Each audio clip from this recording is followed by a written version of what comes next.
Welcome to the Autosportradio.com 2018 show. I'm your host, Don Kay. We are live from McGillivray Speedway in the beautiful town of Speedway, Indiana. And when you come into town for the 500 or the Indianapolis Grand Prix or for the NASCAR Brickyard or for the air race, you got to come to McGillivrays. It's only about 2.5 miles straight west of the Speedway. Great food, great service, and the adult beverages are ice cold. Tonight's show is presented, as always, by Honda and Honda HPD, the Indianapolis Motor Speedway, the Verizon IndyCar Series, and the SVRA. A couple things to mention. First off, has anybody bought a Honda yet? Nobody's bought a Honda with Hinch doing the commercials? Jeez Louise. He's doing a heck of a job, I think. The next race on the Verizon IndyCar Series will be next Saturday night at 9 o'clock, live from Phoenix. It'll be telecast live on NBC Sports Network, and if you can sneak in at your office and peek around, you can watch the practice and qualifying. Go to racecontrol.indycar.com and follow it. You will enjoy it. I want to wish my friend Charlie good luck. She's having some medical work taken care of, and she may miss a week or so, but hopefully everything will turn out right, and that smile will return as always. For the Team Penske and the Acura team, they at the 12 Hours of Sebring, they had huge speed, but they had some mechanical problems that put them out a little bit. And Michael Shank also in the GTD series, their car was quick, but they had some problems as well. And at COTA, the Honda Civic got, in 2 races, they got 2 podiums out of it, so Honda's doing well, and I think in IndyCar Series, Honda is going to be tough to beat. Next week, 2 of my scheduled guests at this point are the director of the Indianapolis Motor Speedway Museum, Betsy Smith, and the president of the Speedrome, Jonathan Bird, will be here. And watch Autosportradio.com, and you'll see when I get another guest, which I'm chasing down at the moment. You'll see it, and then, of course, I'll send it out. And your favorite doctor's appointment, of course, is always a dental appointment, and I recommend, if you don't like dentists, a place to go is the Indy Dental Clinic. Dr. Jack Miller and Dr. Liz Lewis is a phenomenal practice. Make an appointment, give them a call at 317-846-3125. That's the Indy Dental Clinic. And on Monday and Saturday, McGillivrays has live entertainment. On Monday, they have Tim Newman, and I understand he is phenomenal. He's here from 7 to 10, so if you're looking for something to do, there's no NFL football, there's nothing. You come in here and listen to some great music. That's Mondays and Saturdays. On Saturday, they rotate incoming musicians. Excuse me. My 2 guests, one you've seen before. He was here about a month ago, and he did such a good job. The demand for his return was just, I couldn't handle it. I had to bring him back. And he's trying now to hide under the table. Among other things, he was a former champion over in Europe. He came to America when he went to the Indy Racing League in the IndyCar Series. He drove for some teams you probably heard of: Chip Ganassi Racing, Darren Manning, and some guy by the name of A.J. Foyt. After deciding it was time to pack it in and do something else, he went to the East Coast, started a business, thought that wasn't a good idea either. Sold and came back here, and I actually watched him personally building his simulator shop. When I walked in one day, he's on his hands and knees putting in the floor. He built the walls. He put the whole thing together. You didn't help one bit, actually. I got out of the way. You forgot to mention that, Don. I got out of the way. That's the best I could do for you. And he has quite an operation going, and among other things, he is a driver, coach, and mentor. So that's why he's here to talk to his young driver sitting next to us. But I want to say hello and thanks for coming to Mr. Darren Manning. Sitting next to Darren, unfortunately he's sitting next to me, is the driver in his 3rd year of the IndyCar Series, driving for Andretti Autosport in the IndyLights Series. He's making progress according to Darren, and of course I'm assuming his goal is to get to the Indianapolis Motor Speedway in the IndyCar Series. We're going to find out how things go, what a teacher does for a young driver as he's learning the ropes. So please welcome Mr. Dalton Kellett. Thanks for having me. What do you bring? You know, you think they change cars, things that the Lights car isn't the same. What does a driver with your experience, what can you teach a driver? Has anything, I mean, you go into turn one at Speedway, it's the same thing. You just might be going a little faster. Well, yeah, it is to a large extent, but experience of working with a team, an engineer, and that feeling that a driver gets when he's sitting in that situation. Like I think I've talked about it on several occasions when I've been here about that moment right before qualifying of the Indy 500, right? Those four of the most scariest laps you'll ever do around a track.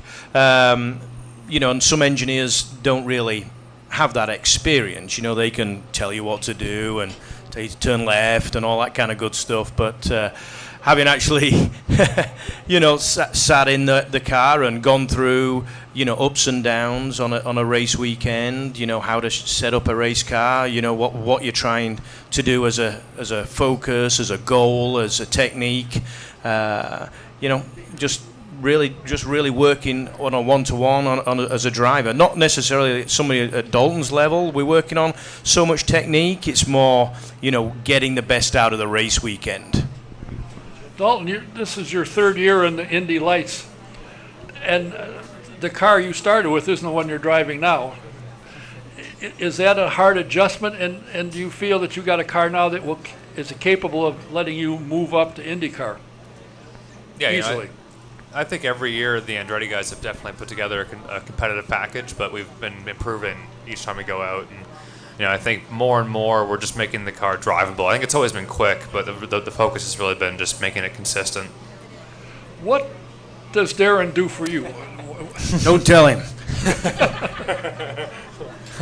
I think the big thing from like Darren said, we do focus on technique, but we actually use the simulator a lot for that. At the race weekend, it's more about just kind of how to deal with the engineers, how to deal with the stress of trying to perform, trying to get everything right. But from a driving standpoint, I think having a coach is good because it gives you a sort of a consistent reference for technique. It's really easy for drivers, especially when you're coming up the ranks. You might be with one team for a couple of years, then bounce around a little bit. It's pretty rare that you'll be with the same engineer and the same team. So having a coach that kind of is consistent through that helps you focus on what you're doing as far as driving. Did somebody whistle? Is my sandwich ready? Oh. Where did you come from to get to the Mazda Road to Indy program? How did you start driving? Right, so I'm from Canada. I was born in Toronto.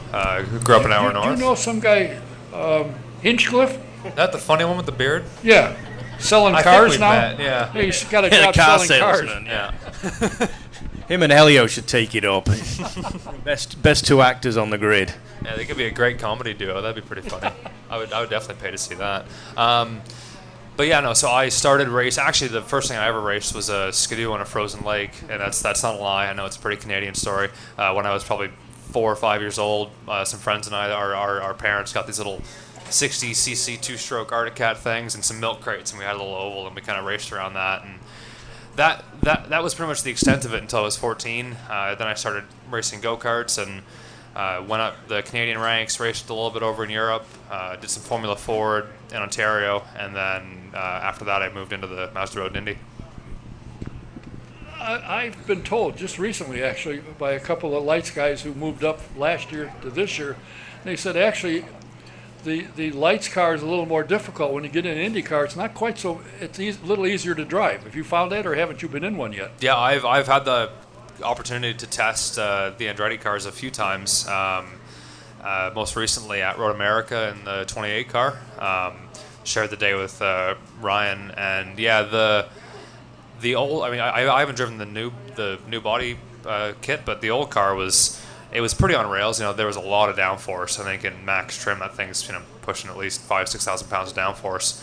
So some corners that in the lights car might be 4th, 5th gear, not quite flat out, kind of sketchy, were just kind of easy flat in the Indy car. So I think the new car is really going to bring out the talent of the drivers.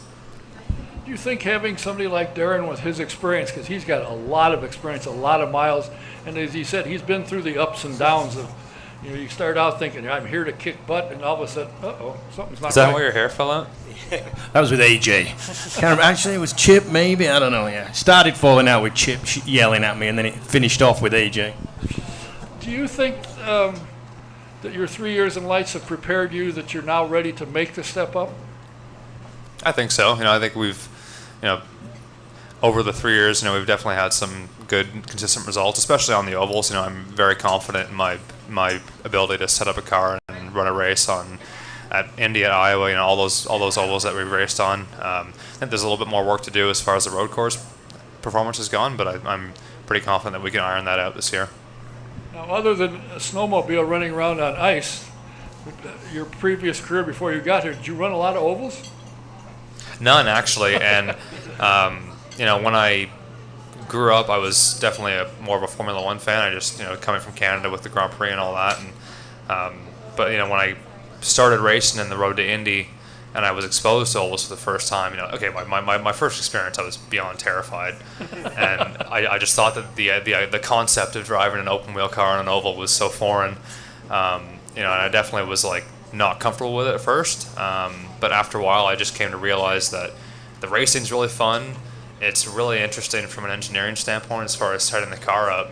And when you get it right, it's the best feeling ever. When you get it wrong or when the car's off, it's terrifying. But that's the fun of it, is making the car work well for you.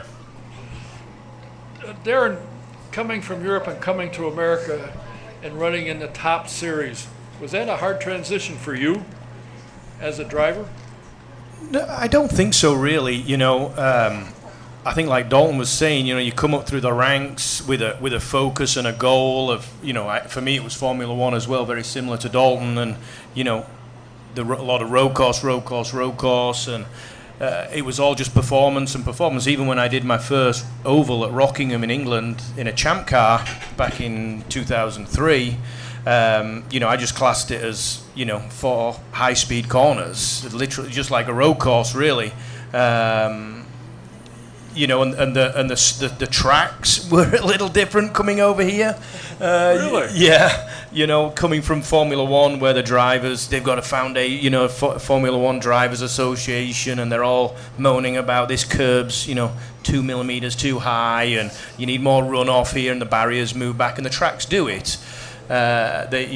They work with the Formula One Association to make their tracks better. And then I come over here and I come to Mid-Ohio for the first time. I'm like, we're not racing a champ car around here, are we? The barriers are right there. I could die, if I lose my brake. So that was more of a transition. But as soon as you drive on a street circuit or an oval and you've got walls, you kind of, Mid-Ohio's not that bad.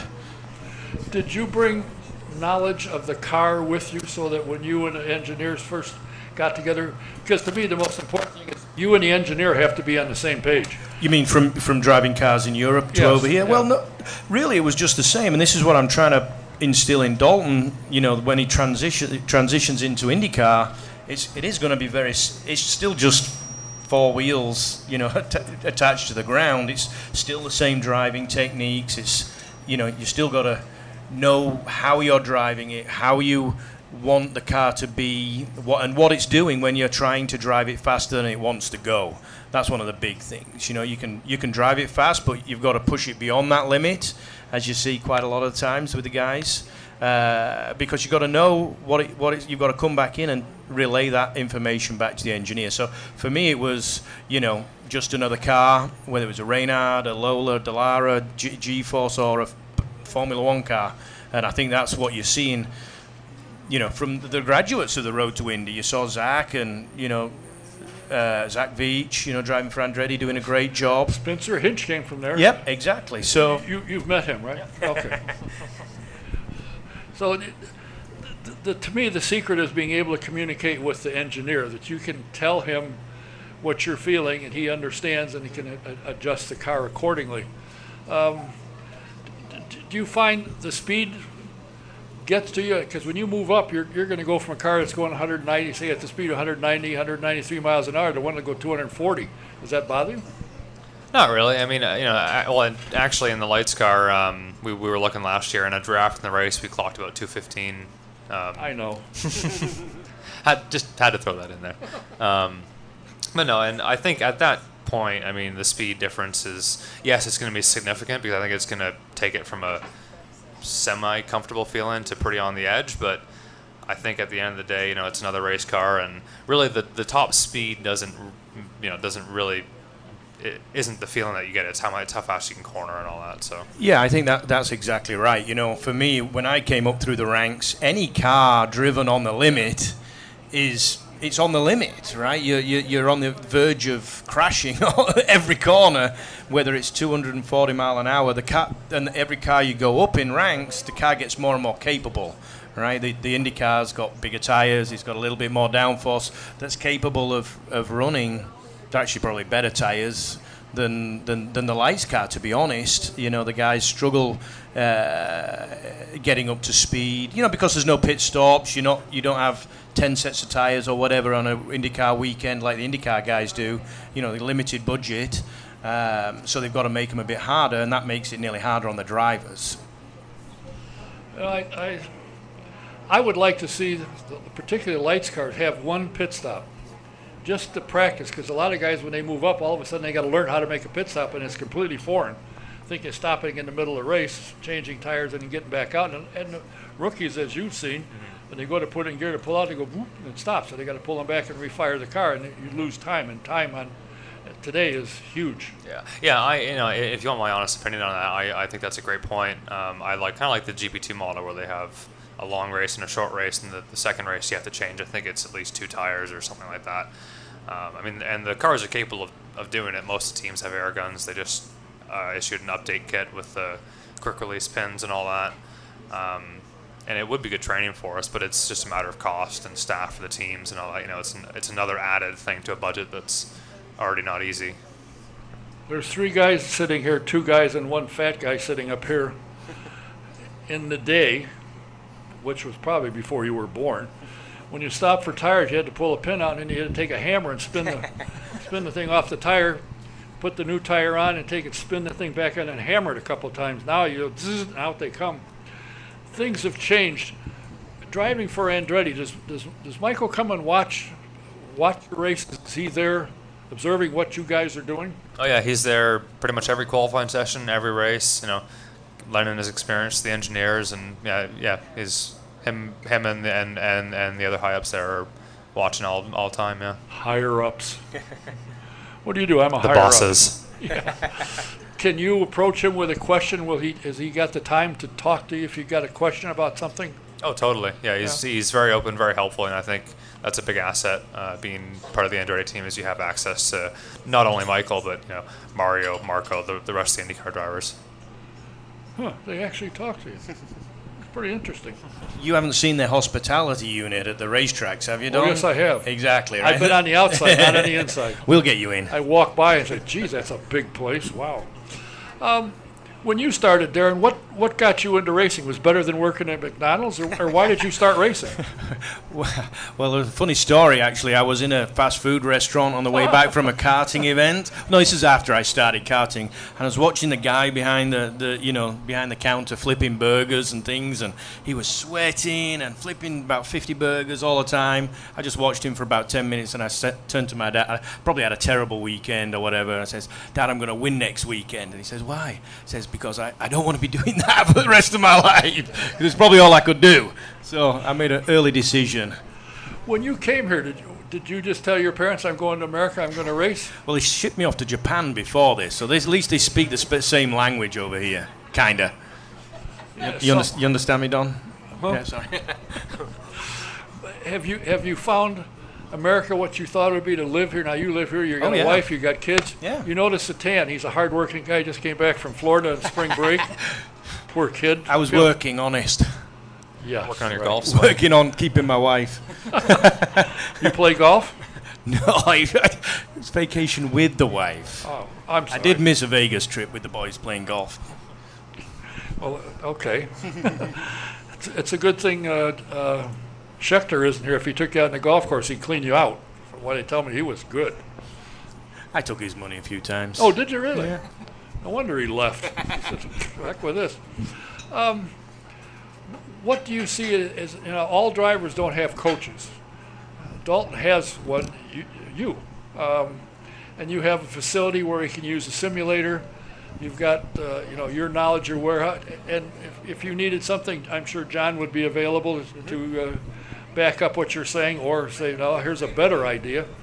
But how important do you think it is for a young driver who's moving up and wants to make it to the big time in America to have a coach? Well, I think it's like any sport, really. We were talking just a little while ago about golf. Nearly every, professional golfer, number ones in the world, all have, swing coaches, psychologists. You got a team of people. If there's an area where you can possibly get better, why not take somebody's advice? You might not know it all. I think if I would have had somebody to lean on, just bounce ideas off and talk things through, I think I would have had a bit of a different career. I really do. Looking back now, I may not have thought that back then. I couldn't afford one or whatever it was. I didn't know anything about them at the time, or simulators weren't available at the time. It wasn't the done thing, which is a bit of a shame in motorsport. It may be looked upon as a bit of a weakness in some cases, but if your results get better, then I think that it speaks for the benefit of having a shoulder to, lean on. When the IRL started, Gary Bettenhausen was a driver coach. And I stopped him one day and I said, you haven't been in a car in 15 years. What can you tell these guys? He said, let me tell you, going into turn one is no different now than it was when I was here. You're there a little quicker and there's things you got to look for, but basically he's driving a race car. And we're here, and what I learned from my 25, 30 years of racing still translates well here. You find the same with you? Oh yeah, I think just like what we were talking about a while ago with, any car driven on the edge is difficult, right? And it feels fast to you at the time because that's as fast as that car will go. And the techniques, working with John on some of the vintage guys, I'm teaching them the same way as I teach Dalton, or not necessarily teach Dalton, but now at the level that he's at. But with the things that we work on are the same as what I work on with gentleman drivers driving a '66 Mustang, and it's the same way as I would drive a Formula One car. It's the same philosophy, goals, and things that you've got to try and achieve. You've got to try and get the best out of those 4 tires that are touching the ground. Now, I asked Dalton if he thought he was ready, and he said yes. Do you think he's... Oh, yeah, 100%, yeah. He was ready probably last year, but I think this year, the more race experience, you got to remember, he hasn't said anything about his schooling. He's a very intelligent driver. He's got your science, engineering, physics. I can't even pronounce it. I know, I can't either. Degree. So he's probably one of the smartest engineers on the team, and working with that, at the race weekends, there's just a little bit more to iron out and try and win the championship and win some more races, and that will help that progression up, and the sponsors hopefully follow. The thing that I find interesting now, granted the IndyLights car count is down, but you got 9 or 10 as good a drivers as there is, so your competition hasn't tailed off. You just don't have to pass as many guys. You got to try. You got to try and pass them.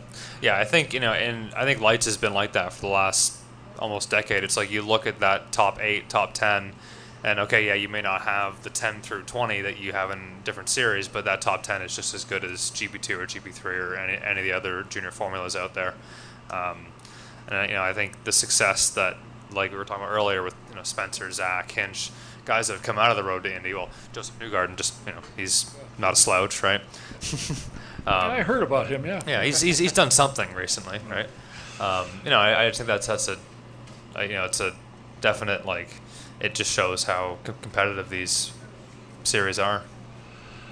Now, being from Toronto, you guys run in Toronto. Mm-hmm. Do you get a lot of following? Now, I realize what's his name probably gets up, but do they pay attention to what you're doing as Toronto? Because they are race. happy people up there. They love It's it. Do they follow a great you? crowd. Yeah, and actually, that's one of the bigger events for me. Obviously, it's a hometown race. We have a lot of friends and family coming up, but there's even just through the kind of growing up the karting scene. There's a lot of people you'll see walking around. My car's this very distinctive teal color, that Kaline green, and you'll see a fair number of fans walking around with those Kaline green shirts. We've definitely got a nice little following there. That's a great event. Do the sports writers write about your progress each week? If what you're doing, how you're doing? We usually get some media attention around the race, but I think Hinch kind of steals the spotlight from us sometimes. I'll speak to him about that. Please do. I think he could. The least he could do is mention you one of the commercials instead of Yeah. pointing to that car. He could.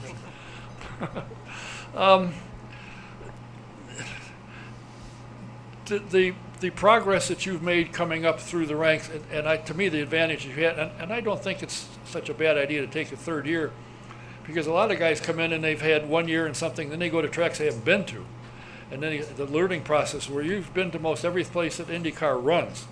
Now you're going to miss Phoenix, you won't be there, and you won't be at Long Beach. Other than you said you're going to go out there anyway, but there's never too much experience, in my opinion, in driving some of these courses. You got to know what's going on. Using, it's Mr. Manning. Those of us who know him, I'll call him Mr. Manning. His simulator, can you get a lot of information, a lot of feedback, a lot of feel for the tracks that you haven't run on, such as Long Beach or Phoenix? You definitely can. I mean, it's there's the big use for the simulator. I think, and what we do is that it doesn't really matter what track you're at, but Darren can be right there beside the simulator looking at your inputs. On the side of the screen, it shows what you're doing with the gas and brake and throttle, and provide kind of that immediate feedback that you don't get in a car because you can't have somebody sitting beside you, right? So I think that's more important than necessarily using it to get to learn tracks. But yeah, if you haven't been somewhere, you can definitely get a feel for it, kind of get an idea for some visual references and all that. What do you What's think? the biggest? Go ahead. Well, yeah, I think that's exactly right. This is what I kind of teach. It's nearly a lot of my first-time clients will always say, "Oh, I want to get my son, or I want to learn a new track." Long Beach, for example, right? I want to learn a new track, and it's nearly the last thing that I teach is the racing line. I try to give them the tools to learn the track themselves, and any track, any corner. Nearly by just walking around it and seeing the place. Because if you're not doing the right technique, it doesn't matter how many laps you've done around the track. If you're not doing it right, it's just not going to be right. So it's more about getting the technique right and kind of, not taking a hairpin in fifth gear maybe, but you're going to walk around it or drive it a few times on the simulator. And another thing that I've found too, it's I've driven sims, everything ranges from what Darren has, which is a stationary tub with a big wraparound screen with 3 projectors, to the sim up at Dallara, which is a pretty advanced piece of kit, to a pair of pedals and a steering wheel clamped to a desk with a single monitor. And at the end of the day, I think none of those levels of sophistication provide a good enough simulation of what a track actually feels like. So I don't necessarily believe in sims as a way of learning tracks, because you'll do a track walk, you'll do it in the sim, and then the first time you leave the pits, you're like, oh, this is way different. So it's more about the other stuff, I think. Who are most of your clients for your places? The companies that come in and they have a few beers and they race each other, or is it most of your clients teams? I think Team Pelfrey was coming to you. A number of teams come and they bring their drivers. Is that the bulk of your business? Yeah, at the moment, a lot of the junior formulas, especially the Road to Indy, seeing as I'm at those races with Dalton, a lot of the teams see me, and the kind of word spreading. Drivers are switching to other teams and bringing their teammates along. Pelfrey doing their camp. Arms Up are bringing their guys. Pabst, send their guys down. It tends to get busy around May for some reason. I don't know why. A lot of drivers in town, obviously, for that time. But yeah, we do a lot of corporate events as well. Not as many as I would like to do. When I'm away, 15, 16 weekends a year plus testing with Dalton. I gotta give the family a little bit of time as well. I was told that when you go home, you're gone so much you wear a name tag. And Remember, I rebuilt houses as well, and working with John Martin over there as well. Yeah, now, I said I came up to your place when you were building it, and you're on the floor. One day you were putting up the walls, 2x4s. The next time I come, you're on the hands and knees on the floor, putting the flooring in. One of the things you're doing now is rehabbing houses and flipping them. Where in the world do you find time for that? That is 24 hours in a day, Donnie. That's true. But I just came from there right to here. I'm going to soccer practice as soon as we finished as well, so. I'm all right. I'm still standing. Are you practicing soccer, or is it one of your kids? It's the only thing they'll let me coach because they think because I'm English, I know how to play soccer, right? I want to get up there and teach them how to play baseball. I probably know more about that than I do soccer. Don't tell them. Oh, I won't say a word. He knows baseball. I have watched you when I was in St. Pete, and I know you had a couple of minor problems, but I was watching it, and you're quick. But the only problem is you are, and sometimes you had trouble with the car. It wasn't as quick as you were. That's got to be kind of frustrating. What happened? Oh, there I am. That's got to be kind of frustrating when you're geared up. You've been waiting all winter, you get in the car, and then you have problems. Does that upset you, or are you able to pull in and get the car fixed and go back? Yeah, that was definitely a bit of a, we got tripped up at St. Pete. We had some electrical issues and all that, and it was definitely hard because, you have, like I said, a huge ramp up for the season. We've been practicing a lot in the sim, training really hard with the guys at PitFit, and doing a lot of testing. So yeah, for the first session you go out and it's just nothing's going right. Yeah, it's frustrating. I think we were able to get it turned around, maybe not quick enough. I mean, you're just so limited on time. You've got 40. It's not like IndyCar. You've only got 45 minutes and you're straight into qualifying, and limited tires as well. Yeah. So you're just behind the 8-ball. Yeah, and the races that weekend were a little tough. We had a kind of a run-in with another competitor in one of the races, and then my shoulder belt actually came off in the second race, which was a bit of an experience. That gets your attention, won't it?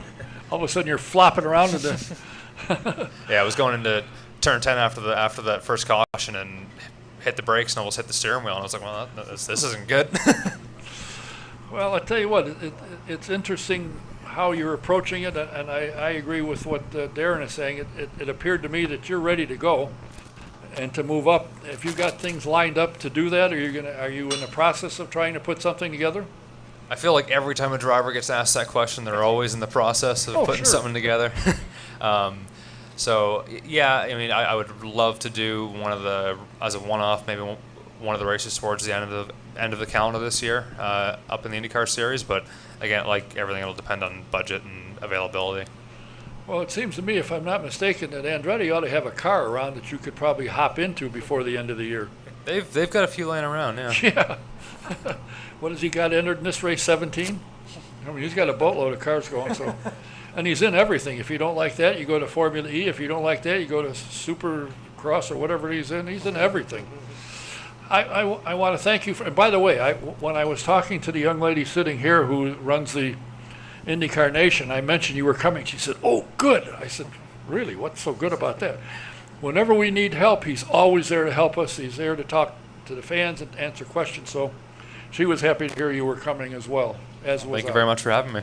It's a pleasure to have you. Good luck this season, and keep this kid next to you. Keep him in line, so you can get a couple of trophies that said we won. Exactly. That's the plan. There you go. Good luck to you. Thanks. Driving for Andretti in the Indy Lights Series, Mr. Dalton, Kellett, and his driver coach and simulator operator, Darren Manning. My next guest will be coming up here in just a second. Thanks for coming. Thanks. Appreciate it. Before she gets here, or as she's coming up, I should say probably, I want to remind you that when you get a car, you want a car from a good place, and you want to find where's the best place to buy a car. The best place is in the country, and the country is in Daleville, Indiana. You go see Sam Pierce. He will find from him why he's always rated at the top of the customer satisfaction. And when he sells you a car, he doesn't stand behind you, he stands alongside you. You just take I-69 north to exit 34, go east 1 mile, and you will see Sam Pierce Chevrolet. Check it out. You want to take a ride and find out why these guys and gals like the Indy cars? Why not go to the Indy Racing Experience? Take a ride in a 2-seater. You can go to IndyRacingExperience.com and sign up for a ride. You can go online, and in the promo booth or box put SJ1, or you can call Shonda at 243-7171, extension 106.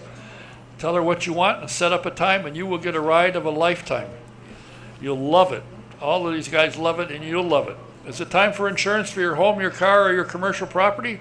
See Mike Pardee at VP Insurance. They're located at 5004 West 16th Street in Speedway. Let them give you a quote. You'll be surprised. You get more coverage for less money. That's VP Insurance in Speedway. Number's 317-248-0070. Get a quote. You'll love it. Whoops. Next, if you're looking to find out what's going on with the IndyCar Series of the Mazda Road to Indy, do what I tell everybody to do, and a lot of them have done. Go to tracksideonline.com and subscribe. You get more information. You know what to do with. You'll find out all the PR from the teams, what's going on, who's doing what in both series. You'll love it. So go to tracksideonline.com and subscribe to their service. It is phenomenal. And if you're having trouble with your computer, like I seem to do every day, call Jack at Computer Overdrive. They're located at Lyndhurst and Crawfordsville Road on the northeast corner. Jack can fix anything. His number is 317-328-0766. Tell him your problem, make an appointment. Probably taking 5 minutes to fix it. Every time I go down there, I spend 3 or 4 hours, and he fixes it before I get it to down. So check it out. He'll love it. If you like vintage cars, the next event for the Vintage SVRA is at Road Atlanta, the 29th to the 31st this weekend. It's the 2018 Road Atlanta Grand Prix in Brazelton, Georgia. If you're anywhere in the area, take a ride. You're going to love it. The cars are fabulous. And if you are a vintage car fan, you got to go to svra.com and subscribe to the Vintage Racing Quarterly. It's a first-class magazine. You'll find out everything that's going on that's exciting and worth knowing about. svra.com, the Vintage Racing Quarterly. Classic Racing Times is offering several promotions throughout the year, including the Vintage Desert Classic at Phoenix Raceway and the Vintage Celebration at Pocono Raceway, currently celebrating its 5th anniversary. Excuse me. Classic Racing Times has become a real leader in the historic IndyCar scene by providing first-class events professionally run with an emphasis on the entertainment of the fans, participating teams, and facilities. The upcoming Vintage Desert Classic on April 6th and 7th at Phoenix, run in conjunction with the Verizon IndyCar Series and the USAC Silver Crown Series. And the Silver Crown Series will be celebrating their 25th anniversary. And the last race that was won there was won by Mario Andretti, and there's going to be a big thing to do about that. They got special guests for the Vintage Desert Classic. Steve Chassis, Pancho Carter, and Dick Simon are all scheduled to be behind the wheel of a car. With over 300 cars expected to take part in the 2018 Vintage Celebration at Pocono, promoted and managed by Classic Racing Times in August, in several divisions that will include historic Indy and stock cars on a 2.5-mile tricky triangle, as well as the smaller car divisions on the 5th-mile front stretch oval under the lights. For more information, go to theclassicracingtimes.com. Get all the scoop. Now, my next guest, I got to take a quick break.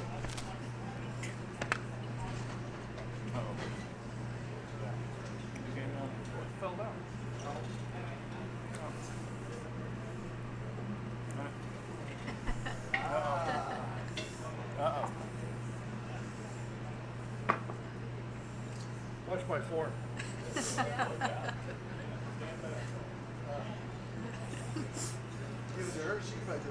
I know. I did that for 2 reasons. One is I owe this young lady an apology. I changed her name for her, and she didn't like my choice. If you got the email I sent out, I said it was Ryan. That's not her name. It's Riley, and I knew that, but I Close goofed. enough. Yeah, it starts with an R. That's pretty good. The reason I took the embarrassing swing with a club is part of what she did before she got to IndyCar was on the Pro Golf Tour, and she is a golf nut. She and her husband got married last year following the Road America race on a golf course. She also spent time at the WWE, and that had to be an entertaining operation. So the coming here has got to be like a cakewalk. She's got a lot of time in marketing and sales, and she's here and she oversees the entire operation of the IndyCar Nation. When I called her and she accepted me, I almost fell out of my chair because usually I got to argue with people because they've heard about what it's like to be here. But she decided to come, and I'm thrilled that she's here. Please welcome Riley McCarthy. And sitting next to her is a guy that's here off and on throughout the year, talk about something, but tonight he's talking about something completely different because I'm going to bring it back to talk about what we usually talk about. He is a writer for the Trackside Online, and he covers the Mazda Road to Indy program, among others, and I find that he is helpful in providing content for the IndyCar Nation. He's here because I finally got on the email list, so I'm back on it and get everything that's going on, so I know everything that you do if you subscribe. Please welcome Mr. Steve Weedig. Thanks, Don.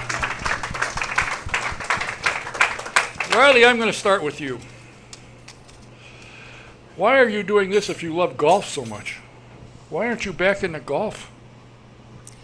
I am a brand new race fan, and this is my new favorite sport. So, golf is my hobby, racing is my job and my new love. Now, when I saw this, when you sent me your bio, and I said WWE, jeez Louise, are those guys for real? The action is all real. It's very physical, and they certainly eat a lot more than the IndyCar drivers. Dinner out with them is a lot more expensive than it is now. How did you get into the WWE? How did you get there? I've been in fan engagement for a long time, and that's what brought me here to Indy, actually. So I was doing community outreach and special events, going into schools and hospitals with the wrestlers, and working with kids programs. Is John Cena what you see? He's the best. Really? Yeah. There's some guy with stringy, filthy hair that I see in the commercials. Now, I know there's a wrestler probably before your time that you maybe have heard of. His name is Hulk Hogan. We knew him from Florida. He lived in Clearwater near us, and I'd see him, and he was about 7'10", huge guy. And he said, "You can't believe that the damage I did to my body, being thrown around and falling down." He said it's absolutely brutal. Are the guys still going through the physical damage today? Oh yeah, absolutely. They the training has differed a little bit. WWE now has a performance center in Orlando, and you learn how to take the moves, and you do acting classes, and you learn how to work the microphone.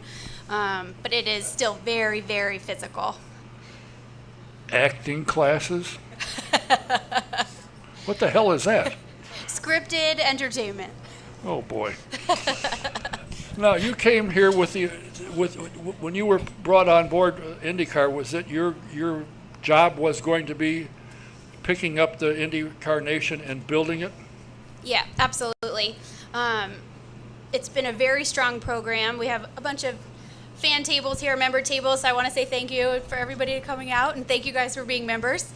But we have people here tonight that have been part of the program for 25, going on 30 years, and have been very dedicated throughout the several different iterations, if that was IRL Crew and Downforce. Yeah. In the past couple of years, the group has dwindled a little bit, and so I was brought on board to grow the group back up and grow our social media assets and get the website back up and running. We have a member blog going. Some new articles were posted tonight from Judy Bickle, standing right over here. So thank you for that, Judy. Now, it says in the bio you sent me that you have about 250,000 members. Is that an accurate number? And you say it dwindling? What the heck was it? Well, the group just wasn't as active before. So we are communicating with everybody a lot more frequently, and working with our partners like Trackside Online to get exclusive content for everybody who's following the races weekly. I think you still have where the fan zone is, where you bring drivers in and fans can question them and so forth. Do you do that at every event?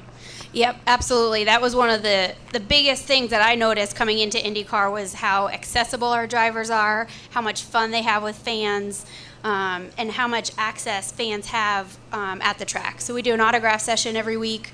That's an hour long, and we also have meet and greets and driver Q&As at the stage there in Fan Village. When you were in golf, were the golfers approachable? No. You weren't, because you weren't there when Fuzzy Zeller was there. I've worked with him a little bit on the Champions Tour, and he's one of the few ones that's friendly and out there chatting with fans. But for the most part, it's private and reserved for the very, very top tier of fans that can pay the big bucks. So IndyCar in that respect is a bit different, and it's pretty fun to see. I had Fuzzy here one night with the mayor of the city of Indianapolis. I never saw the mayor. He was laying on the floor laughing most of the time. I was going to say, you guys probably drank a lot of vodka. Oh, does he do that? Oh. He says he does, but I don't know if I believe him.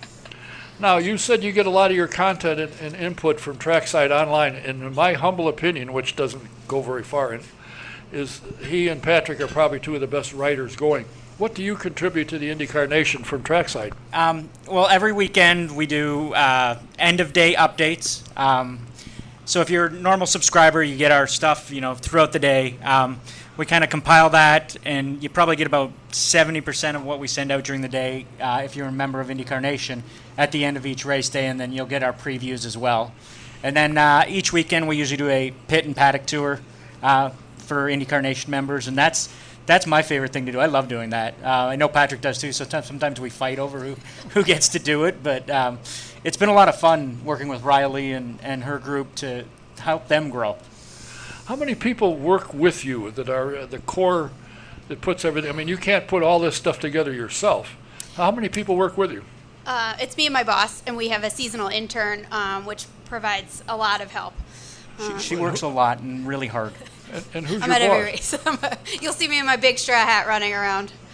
What, running or walking fast? Running. I see. To whom do you report? I report to Ivan Cropper, the Senior Director of Marketing, and ultimately to CJ O'Donnell, the Chief Marketing Officer. CJ, you know him? Mm-hmm. I know him personally. How is this compared to what you've done with interning in the golf and working WWE? How do you rate this, the IndyCar Nation, compared to what you've done in the past? This is so fun. The IndyCar fans are so passionate and so educated, and I've made so many friends from our members and our fans, and they've really educated me, knowing nothing about racing. It's been such a treasure trove of information to have them, and have them as a sounding board for the member experiences, and also just to learn from them. How did you guys hook up with Trackside Online? Ooh, that I don't know. Maybe Steve can speak to that. I'm trying to remember how many years we've been doing those updates now. I want to say it was originally when, you guys remember when Liza was around, Liza Markle? Yes. It was originally when Liza was around. She had us do tours, and we did updates then for them, and it was something we continued to do, but it wasn't until Riley came on board that we got a little more engaged, and she got a little more engaged, and we started to get a little bit more involved, and it's something that we absolutely love to do. Spending time with the fans is what it's all about for us, because it's, Patrick and I, when it comes down to it, we're just fans. We just got lucky enough to start a company and start writing, and people read it, and people pay us to do that. So it's been a lot of fun, and we appreciate what support Riley's given us too. Do you get a lot of weird questions from people? Why did you do this? Why don't you do that? Do you get a lot of strange? All the time. Do you? Yep, I'm the lady who answers all of the emails after the weekend, so they I have a hall of fame for some of the good ones. Oh, I'll bet there's some beauts. Your husband works for the NCAA here in town. Did he come here and you followed him, or were you here and he followed you? He was here first. The NCAA had an office in New York City, and we were based back east. So he had been here for a couple years and loved Indy, and I followed him out here, and I'm loving it now too. So why didn't you get married in the Brickyard instead of at Road America? We got married at Road America. I know. I said, why? What's wrong with the Brickyard? Not good enough for you? Oh, I love the Brickyard, but Kohler and Whistling Straits is on my bucket list of golf courses to play. So played a round of golf in the morning and got married in the afternoon. Oh, I bet that was nice. I hope you went to the motel and fluffed before you did. What's the most difficult part about what you do? Now, one thing I will say, if you're a member of IndyCar Nation, and a number of my friends have joined it, and they said, I got a package from them. It comes with, you send a goodie package out to all of them, 250,000 packages you send out? No, that package goes to, we have 3 tiers of membership. We have the rookie level, which is free and includes some exclusive content and benefits and discounts from our partners.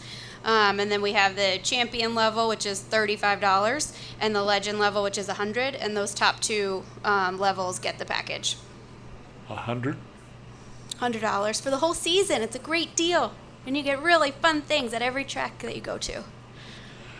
Do you get everybody together, or you schedule a party or something, say on Friday night or Saturday night before a race? That's something that we've been trying to add. We just held a happy hour down in St. Pete and had one of the drivers from USF 2000 visit with everybody, Corey Enders, and that was really fun, and we're going to look to continue that this season. I heard the venue was a little small and the crowd was a little large. That's a good problem to have, though. I like to see when all of our members are coming out and meeting each other and having fun. Back when the crew was in existence, I complained because they didn't do that. They didn't get together. So I griped and carried on. They said, all right, smart guy, why don't you... You never, right? Well, it's hard to believe, yes. And they said, all right, smart guy, you run it. I said, no, because what I want to do, you won't want to do. And I think they should get together all the time, even here. I mean, you got enough members around here. In the off season, get together, have a little cocktail party and sit and tell stories about the season. I think it's a great idea. I think getting people together so you get to meet who's in the club and meet other people. So when you see their name somewhere, it's, oh, I met him or her. So I think that's a good idea. Gives you something to do. Exactly. So that you don't have CJ say, are you doing it? Yes, I'm busy, sir. What's the biggest difference between this and what you've done in other marketing? Between IndyCar, just the availability of the so-called stars of the thing. You can talk to the drivers, you can talk to team owners, that they're really accessible as opposed to having to chase some guy down behind the stand with a golf club in his hand. And everything at the track is so accessible. IndyCar has been fun to learn about because it's fun to watch. When you're at the track, it's a real experience. Being on pit lane, seeing everything up close and personal, you don't get that in any other sport. Well, you could stand back about the 5th row and watch Tiger tee off. Sure, and then that's all you see is that one shot. Yeah. It's amazing. It's off the subject a little bit. I mean, somebody like Hinch, Elio, there are drivers who will draw a crowd. He draws a crowd.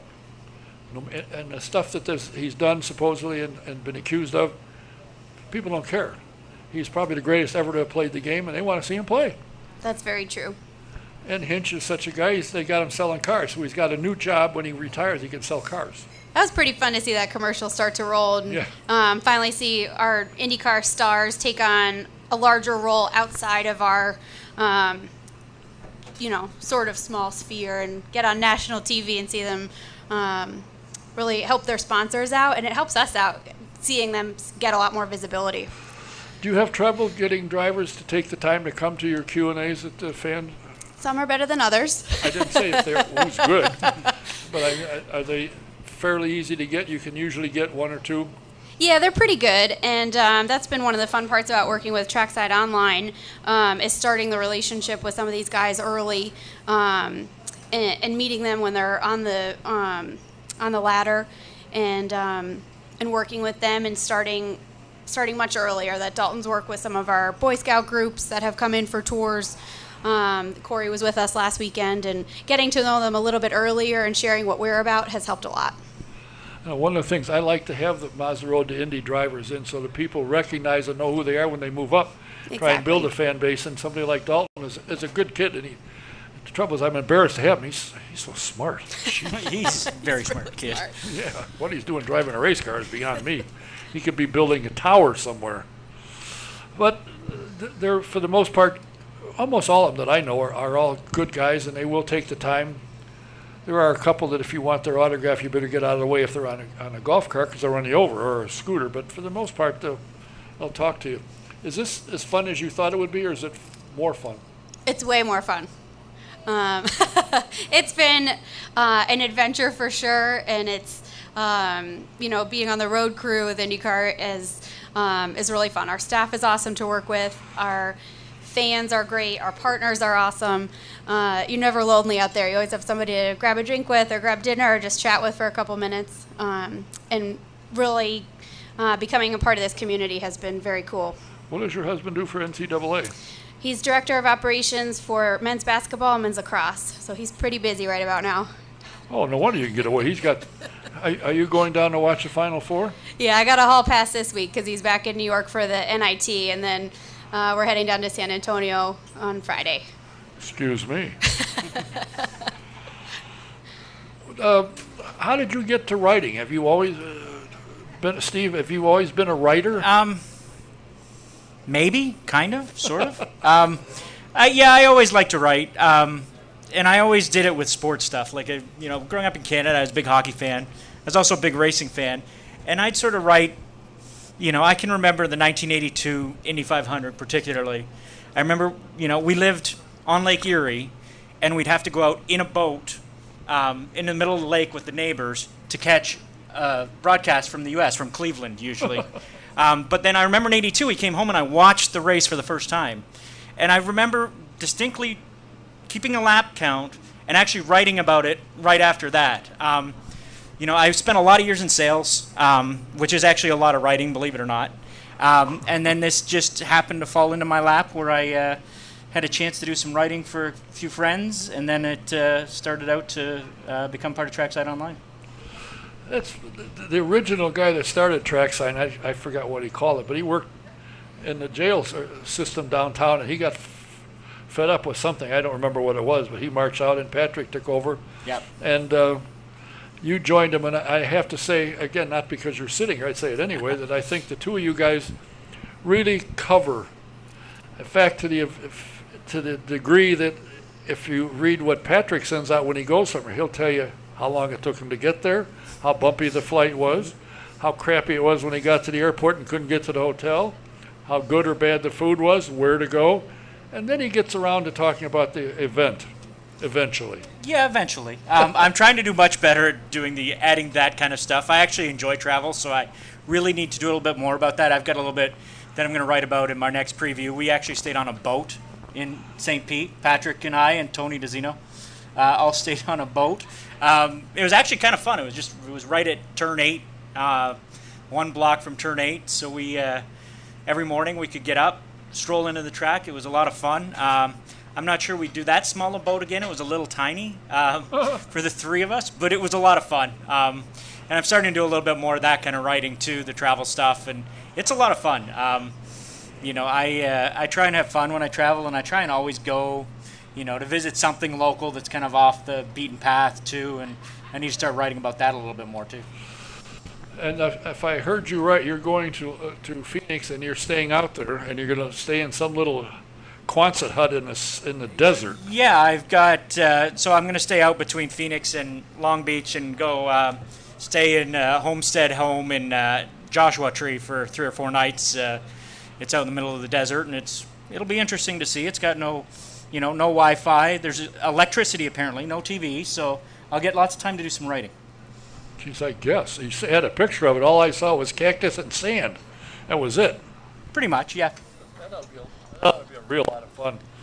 Are you going to stay out from Long Beach, for Long Beach, or are you coming back here and then going back out? Going to come back here. It's a little bit easier to get some of that admin work done and get all the articles up on the site and the experiences up on the site for Long Beach, so I'll head back. Who does the site for you? You're looking at her. Oh, you do that? Yeah, IndyCar Nation is pretty much a one-woman shop for the most part. That's all right. There's nothing wrong with that.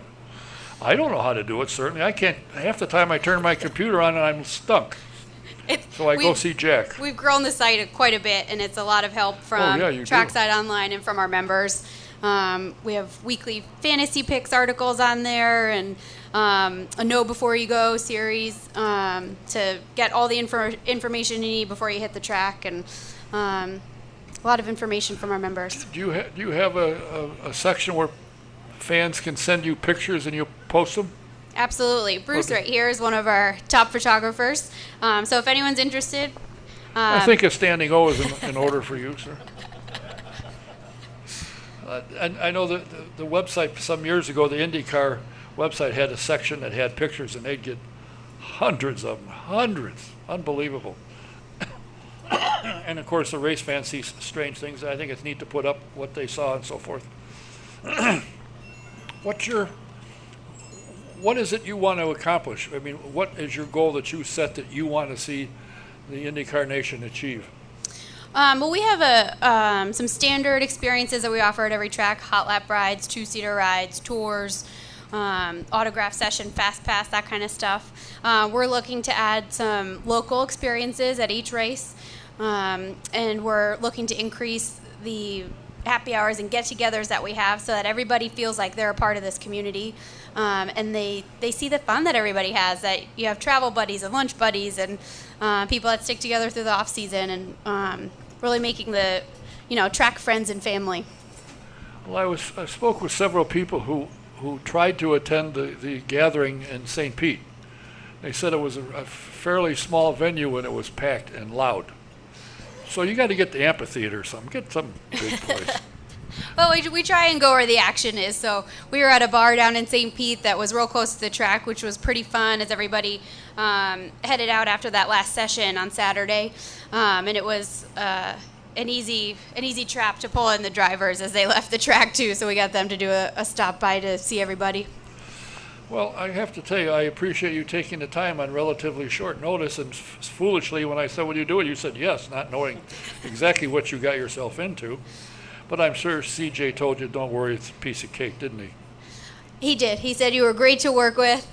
I was a little nervous. I'm still a little nervous. So thank you guys for coming out here. Thank you, Steve, for helping me out. And IndyCarNation.com is up there if anybody has questions, and feel free to email me anytime. I've got your email address. I've got your phone numbers too. And we have some fun goodies over here. I have schedule magnets for everybody if you want to stop by and grab some of those. Yeah. Come over here. She got a box of something. I thought it was money for me, but obviously that's not what it was. I wish. And Steve, I will be hailing you sometime in April to get That sounds good. To get a breakdown. The only trouble is there isn't any races now until Barber is the next road name day. Barber. Yeah. So we'll get one in, and after Barber we'll chat and see what's going on. Works for me. Good grief. Who the hell brought these? That's a block of them. Yeah, I guess. So if you're looking for the... never mind.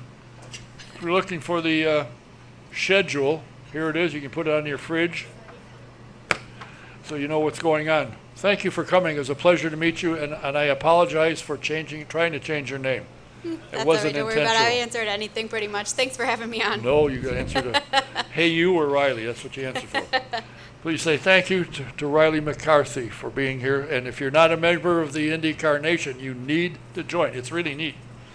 And of course, the writer for Trackside Online. It covers the Mazda Road to Indy program primarily, but does other things. And now you're going to find out travel report, Mr. Steve Wieding.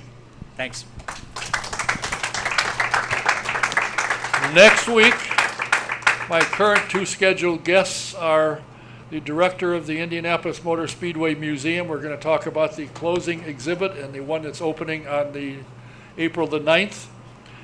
Betsy Smith will be here, and also joining her will be the president of the Indianapolis Speedrome, Mr. Jonathan Bird II.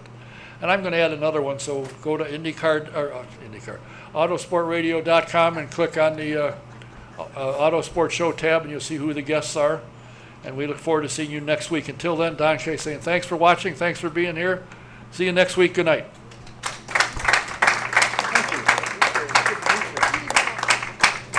See, I told you it was harmless. Yeah. I was nervous. About what?